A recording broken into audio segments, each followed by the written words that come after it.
Hey folks, it's finally summer, and you know what that means. It's time to talk about this fucking game again. This is not where I thought I would be after my first year of college. We last left off at the gate to Pastoria City, and, well, walking forward is on the menu tonight. Pastoria City is a lot like your average place in Florida, surrounded by swamp. It's connected to an area called the Great Marsh, which acts as this game's version of the Safari Zone. I never explored it. However, I did decide to finally venture underground. Remember that Explorer kit I got way back when? Yeah, it actually has a purpose. With just a click of a button and way too much time saving, you gain access to the Underground, an expansive bonus optional area full of stuff to do. For example, you can dig in the walls for buried treasure. My game crashed. Well, I guess it's a good thing the game made me save my progress, because there could have been some pretty disastrous consequences if I wasn't playing on an emulator. That's right, it's story time again. See, back when I was a kid, I didn't really get the concepts of saving frequently or the DS has a limited battery life. Sure, I generally saved my progress when I was done with a play session, but for some reason I never noticed that red LED light saying, "Hey bitch, the system is about to die." So yeah, not once, but twice I lost a ton of progress because my DS battery died without me saving anytime recently, and needless to say, I was not a happy camper.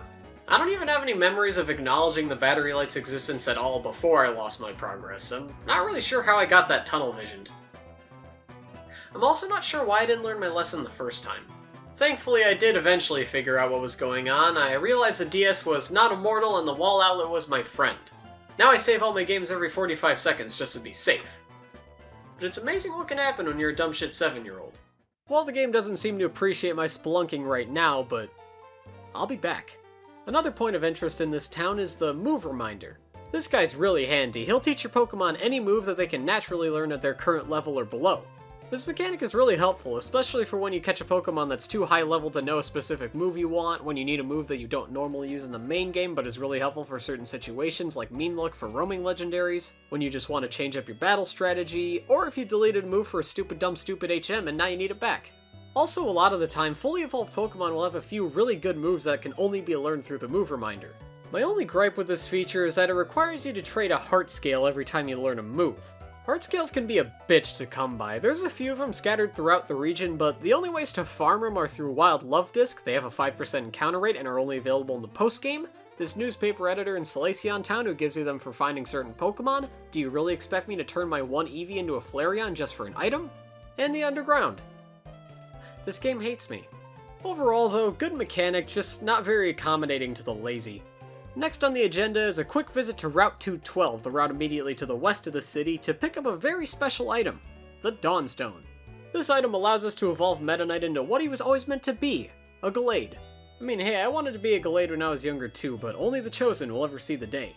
Now, thankfully, Gallade actually continues to learn moves as it levels up, but for most Pokemon that evolve by stones, taking the plunge this early sends your Pokemon's moveset on a one-way train to Fuckville. This actually adds an element of strategic decision-making to the team-building process. Do you wait to evolve your Pokemon and sacrifice better stats for a better move pool? Or do you evolve your Pokemon early and have it no Growl at level 50? I like this idea. It adds a bit more weight and risk to your actions and gives you just a little bit more autonomy in how you go about your adventure. It's like choosing when to start and stop puberty. Like, do I really have this much power? I wish I could do that in real life. I've always wanted to be an inch or two taller. That way people 6 feet and above would finally respect me. My problem with this mechanic though, and this honestly applies to a lot of Pokemon mechanics in general, is that it sorta works best in this perfect world where you don't know much of anything about the game and are completely unable to learn. I can see how waiting to evolve your Pokemon, not knowing anything about its specific learn set, and then having it learn some really good attack could be really satisfying because your gamble paid off. But, as a fucking maniac who completely plans out his teams before each playthrough, yeah, there's no mystery here. With the internet doing its whole existence thing, it's way too easy to go on Bulbapedia and see, oh, I just need to wait until this level, learn this move I want, and then use the stone. Like a lot of things in Pokemon games, I think it theoretically adds a bit more depth to the gameplay for inexperienced players, but doesn't do much for seasoned pros, which isn't necessarily a bad thing, but it's the way it is. Anyway, enough dawdling, it's time we get a move on to the gym. But before we can go inside, our rival stops us and challenges us to a battle. He only has 4 Pokemon and none of them put up much of a fight besides a Staravia that kept spamming Double Team. I never really got this. I don't know, there's only so much you can do to make NPCs more challenging before you start screwing over newcomers, but I feel like the guy who's supposed to be my rival should be a little more challenging than this.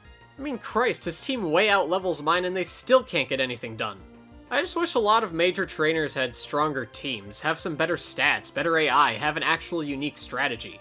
Though I think a lot of it might come down to them just not having many particularly threatening attacks or attacks that can counter a type disadvantage. Like, look at his Buizel, it can't do shit against Flowey. Sure, it doesn't have a ton of reasonable options, but it can do better than Pursuit. I've seen slices of cheese hit harder than this. Not to mention, there are very few trainers in the entire game with 6 Pokemon. I get why most ordinary trainers have small teams, but there is no reason that this guy who's supposed to be going on the exact same adventure as me shouldn't have a full party of 6 by now. Ultimately, I get why this is, but it doesn't mean I'm a fan of it. And at long last, we can finally challenge the gym. This one's a water-type gym with a puzzle based around stepping on switches to change the water level and access different areas. It's pretty simple in implementation, but it's still one of my favorite gym puzzles in the game in terms of concept. I really like how each water level completely changes the layout of the gym and how you navigate it, and it forces you to think critically about how you want to progress. The trainers themselves weren't too big of a challenge though, Flowey pretty much wiped the place. The gym leader himself though, was a different story. Here we face off against Crasher Wake, who starts out with a very powerful Gyarados that Flowey could not deal with at all. So I turn to Ol Reliable, using Hamlet to spam Charm and lower the Gyarados' attack. After I do that, I send Flowey back in, the Gyarados immediately gets a crit with Bite, and because critical hits ignore stat changes, Flowey got one shot. So I send Hamlet back in, sacrifice him to revive Flowey, and then send Flowey back in hopes that the RNG gods give me a second chance. Thankfully, the Gyarados ended up getting poisoned after using Bite due to Flowey's ability Poison Point having a chance to poison opponents that use contact moves. I've gotta say, abilities are one of the best battle mechanics in this game. They open up so many options in terms of battle strategy and move selection, and can also come in pretty handy in a pinch, as seen here. So after I slowly take down the Gyarados, Wake sends in his Floatzel. It one-shot Flowey with Ice Fang. Well, looks like we're in a bit of a pickle. Let's see which remaining party member can best handle this situation. Yeah, I'm fucked. Well, rather than suffering the humiliation of getting my team wiped, I simply soft reset the game and grinded up my team's levels to be a bit more suitable to actually challenge the gym. I have some very mixed feelings about grinding, but I will get into that another time. So we challenged Wake a second time, and Flowey was actually able to take on the Gyarados this time, though the Floatzel was still pretty tough. Flowey was able to survive a crunch, the Floatzel got hit by Poison Point, and then I sent in Hamlet to use the same Charm Spam strategy that I used on Gyarados the first time around. I got lucky and avoided an Ice Fang, used Charm a few times, and then let Hamlet get knocked out in order to heal up Flowey and switch him in for free. The Floatzel used Ice Fang, didn't hurt much, and I took it out with Mega Drain. And finally, Wake sends in Quagsire, which is 4 times weak to grass. I feel bad doing this. So at last we defeat Wake, who only has 3 Pokemon for some fucking reason, and receive the Fen badge and the TM for Brine. We leave, Brendan ambushes us right outside of the gym, Wake comes outside for some reason, Brendan tells Wake that Wake is his master, Kinky, and then says that Team Galactic is gonna set off a bomb in the Great Marsh. So we go to investigate, and kaboom! A Team Galactic grunt walks out, says he set off a bomb, and then leaves. Wake goes in to investigate, Brennan stands guard in front of the Great Marsh, and makes me chase after the Galactic Grunt. We meet him at the city gate, he tells us not to follow him, so naturally we follow him. We chase him all the way to the lakefront, meet Looker along the way, and then have a quick battle with him. And then he gets away anyway, what was the point of this? We then meet Cynthia again, who tells us about the folklore of Lake Valor, which isn't really folklore, it's more so observable facts. Brendan catches up with us, tells us the explosion in the Great Marsh wasn't really anything serious, leaves, and then Cynthia gives us the Secret Potion, a medicine that'll make those damn Psyduck and Route 210 finally go away. Yeah, remember them? But before I do that, I decided to take a trip through Route 212.